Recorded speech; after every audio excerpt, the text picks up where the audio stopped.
आज हमसे रूबरू हैं उदयपुर ग्रामीण के विधायक फूल सिंह मीणा। आपका स्वागत करते हैं।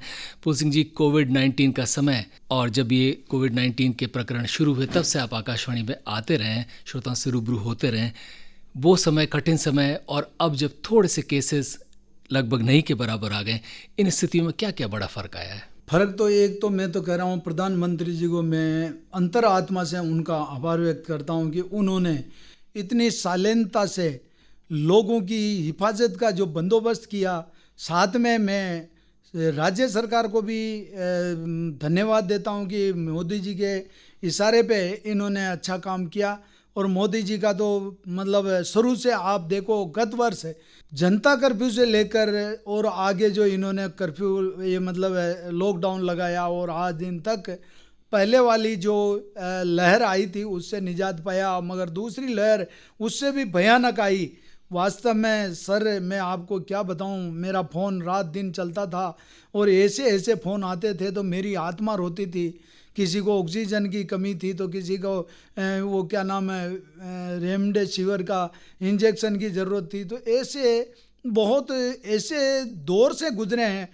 और जब एक समय ऐसा आया जो रात की 11 बजे तक फ़ोन नहीं आया तो श्रीमती जी मेरी धर्मपत्नी ने कहा, बोला कि आपका आज फ़ोन बंद तो नहीं है। मैंने कहा, मैंने भी देखा, मैंने कहा कहीं आज बात क्या है, फ़ोन क्यों नहीं आया। तो उठाकर मैंने फ़ोन देखा तो फ़ोन चालू था।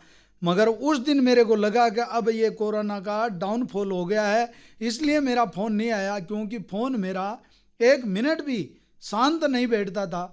किसी न किसी मरीज का, चाहे बांसवाड़ा का हो, चाहे डूंगरपुर का हो, चाहे प्रतापगढ़ का हो, चाहे यहाँ राजसमंद का हो, भीलवाड़ा का हो, यहाँ पर इतने मरीज आते थे। उसमें मेरे नंबर दे रखे थे तो मैं उनकी जितने भी हो सकती थी मदद करता था। और ये आज जो कोविड की जो वास्तव में जो हमारा सब आम जनता सक्रिय हुई और लॉकडाउन में उन्होंने दूरी, मास्क लगाना और जो गाइडलाइन थी उसको फॉलो किया, उसी की बदौलत है कि हम अकेले नहीं, सभी के सहयोग से, आम जनता का सहयोग से ही इस बीमारी से छुटकारा पाने की ओर है। मगर फिर भी अभी तक हम, कल हमारे 0 मरीज आए थे, मगर फिर भी हमारे को सतर्कता से काम लेंगे, तभी जाकर इस महामारी से बचेंगे। ये रेडियो लेक सिटी है, हमारे साथ हैं उदयपुर ग्रामीण के विधायक फूल सिंह मीणा। विधायक महोदय, आपसे जानना चाहूँगा कि दूसरी लहर जो थी जिसने बहुत हमें कष्ट दिया, बहुत सारे लोगों ने इसमें प्राण भी गंवाए, बहुत सारे ऐसे बच्चे थे जो अनाथ हो गए, हमारी जो व्यवस्थाएं थी खासतौर पर चिकित्सा व्यवस्थाएं, उन पर भी बहुत सारा दबाव पड़ा। इससे हम कैसे निपटे, उसमें क्या क्या चैलेंजेस आए और भविष्य में ऐसी कोई और लहर आ जाए उससे निपटने के लिए हम कितने तैयार हैं? बिल्कुल, हमारी जनता भी अब सब समझ चुकी है। और चिकित्सा, पुलिसकर्मी, सफाई कर्मी और जो सरकारी विभाग के जो अधिकारी गण इन्होंने जो बहुत ही मुस्तैदी से इस बीमारी को निजात पिलाने के लिए हमारा जो अभी, मैं तो ये कह रहा हूँ कि जो हमारा ये है वैक्सीन लगाना बहुत ज़रूरी है। जो बच गए हैं तो उनको भी वैक्सीन लगाना ज़रूरी है, लगाना भी चाहिए। मगर अभी मेरे पास में जैसे यहाँ से अमरपुरा से फ़ोन आया कि साहब मैं 3 दिन हो गया रोज़ जा रहा हूँ। तो मैं सरकार से और चिकित्सा विभाग से आग्रह करूँगा और हर पंचायत मुख्यालय पे और अलग अलग सेंटर बनाकर अलग अलग टीम भेजकर ये वैक्सीन लगवा लेंगे तो हमारी तीसरी लहर से निजात तभी मिल पाएगी कि हमारा वैक्सीन, दोनों वैक्सीन लग जाए। ग्रामीण अंचल में खास तौर पर वैक्सीनेशन सबका हो जाए, इसके लिए आपने अतिरिक्त रूप से क्या किया? मैंने जब फर्स्ट में ये भ्रमित कर दिया था लोगों ने कि बोला कि इससे एक तो आप के संतान नहीं होगी और आप बांझ बन जाओगे और मोदी जी का वैक्सीन है और तुम बीमार होकर मर जाओगे। वास्तव में ऐसे भ्रमित कर दिया था लोगों ने, लोगों को, जो वो लोग बहुत ही डर गए थे। उनको हमने गांव मजरा ढाणी तक जाकर उनको समझाया। मेरे फोटो जो मैंने इंजेक्शन लगवाया, टीका लगवाया, उसका फोटो भेजा, उनके साथ में मैं जाकर टीका लगवाया और उनसे पूरा वफादारी से मतलब अधिकारियों को पेश करते हुए मैंने देखा, अधिकारियों ने भी उनको अच्छा मतलब गाइड किया। यहाँ तक कि एक मैं आपको उदाहरण देना चाहता हूँ कि धार पंचायत के अंदर एक बुजुर्ग आदमी था, उसको हमारा जो सरकारी कर्मचारी उसको समझा बुझा कर लेके आया कि भाई टीका लगाएंगे। उसमें तहसीलदार साहब भी थे, एसडीओ साहब भी थे, और मैं भी गया था उनको समझाने के लिए और टीकाकरण के लिए प्रेरित करने के लिए। तो वो उनका बेटा कहता है कि मेरा बाप मर गया तो तुम्हारे घर पे लाके बालूंगा, गाड़ूंगा और तुम्हारे से वसूल करूंगा, इनका मुआवजा वसूल करूंगा। जब मैं गया तो मैंने उनको कहा कि आप इसके टीका मत लगाओ, क्योंकि हमारे गांव में बेचारे गरीब आदमी है, वो समझते कम है, मगर हो उलट हो गई तो पूरी जनता उसका मजा देखती है कुछ तो, और कुछ उसका सहयोग करती है, और असामाजिक तत्व उसमें घुस जाते हैं। तो ऐसे करके फिर मैंने उसके टीका नहीं लगवाया और उसको घर छुड़वाया। तो उसको घर छोड़ने गया तो उसका बेटा उसके माथे पड़ गया। तब मेरे को गुस्सा आया तो उसके ऊपर राजकाज में बाधा का मुकदमा दर्ज करवाया और उसको पाबंद करवाया। उसके बाद में वहाँ पर वो वैक्सीन का मतलब जनाधार बढ़ा कि भाई वास्तव में वैक्सीन लगाना चाहिए, और लोग गुमराह कर रहे हैं उसके मतलब बहकावा में ना आए। ऐसे करके हमने गांव मजरा ढाणी तक, कलेक्टर साहब ने भी सहयोग किया, एसडीओ साहब ने किया, हमारी जो सीओ मैडम है उन्होंने किया, सभी कर्मचारी अधिकारियों ने सहयोग किया। इसलिए वैक्सीन का अभी ग्राफ बढ़ रहा है, लगा रहे हैं, कुछ बाकी है उनको भी लग जाएगा।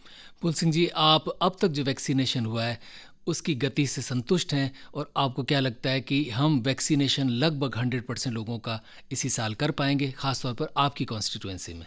पहले तो मैं प्रधानमंत्री जी को धन्यवाद देता हूं कि उन्होंने निःशुल्क वैक्सीन देने का जो वादा किया उसके ऊपर वो खरा उतर रहे हैं, और हमारे 3 करोड़ रुपए वैक्सीन के लिए हमने दिया था वो भी हमारे को वापस मिल रहे हैं। ये प्रधानमंत्री जी की बदौलत ही हमारे ये हो पाया है। और प्रधानमंत्री जी ने तो नवंबर तक गरीब को फ्री राशन देने का भी जो मतलब ऐलान किया है, वो आज गेहूं मिल रहा है। और मुझे विश्वास ही नहीं, पूर्ण विश्वास है कि जल्दी से जल्दी ये वैक्सीन के लिए जो हमारे गांव मजरा ढाणी के लोग बच गए हैं उनके लगेगा, मगर टीमें और बढ़ाने की ज़रूरत है। मैं प्रशासन से आग्रह करूंगा और मेरा सुझाव भी दूंगा कि वास्तव में तीसरी लहर से निजात पाने का एक ही उपाय है कि हमारा दोनों वैक्सीन लग जाए। ये रेडियो लेक सिटी है, हमारे साथ हैं उदयपुर ग्रामीण के विधायक फूल सिंह मीणा। मीणा साहब, आपसे जानना चाहूँगा कि कोविड-19 एक इतना बड़ा संकट था कि इसके चलते चलते और सारी चीज़ें, स्वास्थ्य सुविधाओं में भी ये सबसे प्रमुखता से छा गया, यानी दूसरी चीज़ें थोड़ी सी दब गईं। हमारे विकास कार्य जो कि नियमित तौर पर होते थे, आर्थिक संकट भी आए हैं, सरकारों के पास पैसे की भी कमी हुई है। जो विकास कार्य निर्धारित थे खासतौर पर आपकी कॉन्स्टिट्यूंसी के लिए, उन पर क्या कुछ फ़र्क पड़ा कोविड-19 से, और पड़ा है तो उससे हम आगे वापस सुचारू कब कर पाएंगे? वास्तव में आपने जो इस आकाशवाणी के माध्यम से ये बहुत बड़ा सवाल आपने पूछा, वास्तव में हमारे विकास की बिल्कुल गति रुक गई है। एक तो सरकार बनी और बनते ही पहले ये हमारा कोविड का जो कहर बरप गया, वास्तव में ऐसी महामारी, मैंने 70-80 साल के जो बुजुर्ग मेरे पिता तुल्य जो नागरिक बंधु है उनसे भी मैंने बात की, ऐसी महामारी हमने नहीं देखी। एक उदाहरण देना चाहता हूँ कि एक मेरे को कहा कि बुला कर आप शमशान की स्थिति देखो। मैं एक दिन अशोक नगर शमशान में गया, 11 बॉडी की तो मतलब वहाँ पर दाह संस्कार प्रक्रिया चल रही थी। दूसरी लहर की बात होगी। दूसरी लहर की, पहली लहर में इतना भयंकर वातावरण नहीं था, दूसरी लहर में 11 तो मतलब चिताएं चल रही थी और 5 वेटिंग में थे। ये स्थिति मैंने मेरी जिंदगी में दिल दहलाने वाली स्थिति पहली बार देखी। और ऐसी स्थिति में मैं तो जनता का शुक्रिया अदा करता हूँ कि वास्तव में उन्होंने सहमता से ये काम किया और अपने परिजनों के लिए जो सेवा भी की है। और बहुत सारों की तो लाशें घर तक नहीं पहुंची है, उनकी बॉडी का दाह संस्कार भी जहां पर उनका दाह संस्कार जहां डेथ हुई है वहीं पे किया, चाहे वो प्रदेश में हुआ हो और चाहे दूसरे जिले में भी हुआ हो, मगर उसको ले जाने की प्रक्रिया, जो संस्कार से जो प्रक्रिया जो अपनाते थे वो सब खत्म हो गई थी। ऐसी दयनीय स्थिति मैंने पहली बार देखी है। जी, विकास कार्यों का जिक्र हो रहा था। हाँ, वो विकास कार्य के अंदर वास्तव में हमारा बजट जो आता था, जो 2.25 करोड़ आता था, वो भी हम नहीं लगा पाए। उसको भी हमने हॉस्पिटलों में और इस महामारी से जो उपकरणों में लगाया, क्योंकि विकास हमारा ठप हो गया, सरकार काम कर नहीं पाई, चाहे केंद्र सरकार हो चाहे राज्य सरकार हो, बिल्कुल ब्लॉक हो गया जनता। मगर जनता का मैं धन्यवाद देता हूँ कि उन्होंने सहमता से काम लिया, धीरज से काम लिया। वो भी समझ गए हैं कि भाई कोविड में हम सबका सहयोग करें, नहीं तो धरना प्रदर्शन कितना ही आंदोलन होता। मगर इस कोविड की वजह से जनता भी समझ गई है कि भाई ये विकास धीरे धीरे होगा। मैं आशा ही नहीं, पूर्ण विश्वास करता हूँ। मेरी ग्रामीण विधानसभा के अंदर वापस गति पकड़ ली है, मेरे विधायक फंड का पैसा भी रिलीज हो रहा है और सरकार भी काम कर रही है। तो जल्दी से जल्दी जो वास्तव में जायज समस्या है, जो हमारा आधारभूत सुविधा का जो विकास रुका है, उसको हम गति देने का प्रयास कर रहे हैं और जल्दी ही हम पटरी पे आने का प्रयास करके और आम जनता तक हम उनका विकास को पहुंचाएंगे। फूल सिंह जी, आपके जहन में ऐसे कौन कौन से कार्य हैं जो जनता के हिसाब से प्रायोरिटी में है और उनको शीघ्र शुरू हो जाना चाहिए, जो आपके टारगेट में है कि इसी वित्तीय वर्ष में ये कार्य तो मुझे मेरी कॉन्स्टिट्यूंसी में करवाना ही है? पहला तो मैं मेरी विधानसभा के अंदर ये जो पेरा फेरी जो एरिया है, वहाँ पर पट्टे मिलना चाहिए। मैं लगा हुआ हूँ, कल भी मैं कलेक्टर साहब से परसों मिला, कल सेक्रेटरी साहब से मिला। आम कॉलोनियाँ जो त्राई त्राई कर रही है, वास्तव में उनके मतलब कॉलोनियाँ 90% बन चुकी है और वहाँ न रोड है, न लाइट है, न पानी है और न नाली की सुविधा है। ऐसे प्रायोरिटी के काम वहाँ तक जो मोदी जी का घर घर तक जो नल कनेक्शन पहुंचाने का है, जैसे मेरी आजू बाजू की नाई के अंदर टंकी बनना शुरू हो गई है, ऐसे अनेक पंचायतों में मोदी जी की योजना को हम घर घर तक पहुंचाने का मेन लक्ष्य है। और पहला प्राथमिकता में मेरा पट्टा दे दूं इन ग्रामवासियों को, जो बाबा दादा परदादा पीढ़ियों से बसे हुए हैं और वो बिला नाम में बसे हुए हैं, गांव के गांव बसे हुए हैं। कॉलोनियाँ, एग्रीकल्चर में कॉलोनियाँ कट गई है, एसडीओ ने पट्टे दे दिए हैं। यूआईटी की कॉलोनियों में भी आधारभूत सुविधा नहीं है, उस आधारभूत सुविधा को भी दिलाऊं और पहली प्राथमिकता में इन पेरा पेरी के गांवों को मैं पट्टा दिलाऊं, ये मेरी पहली प्राथमिकता रहेगी। और इसी वर्ष जो प्रशासन शहर के संग और प्रशासन गांवों के संग में गाँव में भी पट्टा दिलाने का और छोटी मोटी जो उनकी समस्या है उसको वहीं पे बैठकर निपटाने का मेरा लक्ष्य है, उसमें मैं खरा उतरने का प्रयास करूंगा। कोविड-19 ने हमें एक बहुत बड़ा सबक दिया कि हमारी स्वास्थ्य सुविधाएं अच्छी होनी चाहिए, उनमें विकास होना चाहिए और स्वास्थ्य सुविधाएं आम व्यक्ति तक, दूर दराज तक भी पहुंचनी चाहिए।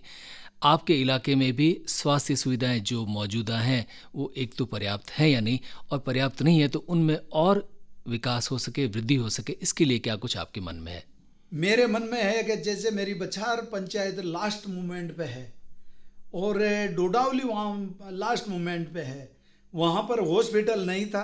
मैंने 25 लाख रुपए देकर वहाँ पर हॉस्पिटल का निर्माण के लिए पैसे दे दिए हैं, भूमि पूजन कर दिया है और वो प्रगति पे है कार्य, तो वो जल्दी वो कंप्लीट हो। और दूर दराज के अंदर जो वास्तव में मरीज, चाहे डिलीवरी महिला बहन हो और चाहे कोई एक्सीडेंट हो गया हो, तो उसके लिए डोडावली, बचार, कालीवास, ये मतलब पीपलिया, रायता और उधर जो मतलब आने का कोई साधन नहीं था, तो मैंने 14 लाख रुपए देकर वहाँ पर एक एम्बुलेंस दी है, उससे उनकी सुविधा होगी। और भी दूर दराज की हॉस्पिटलों में कोई भी कमी होगी तो मेरे फंड से उनके जो संसाधन है उसको उपलब्ध कराकर उनको वास्तव में उनको पूरा इलाज का पूरा बंदोबस्त करने का मेरा लक्ष्य है और मैं उस पर खरा उतरूंगा। और स्टाफ की कमी होगी तो वहाँ पर भी हमें स्टाफ लगवाकर वहाँ आम जनता को सुविधा देने का प्रयास करेंगे।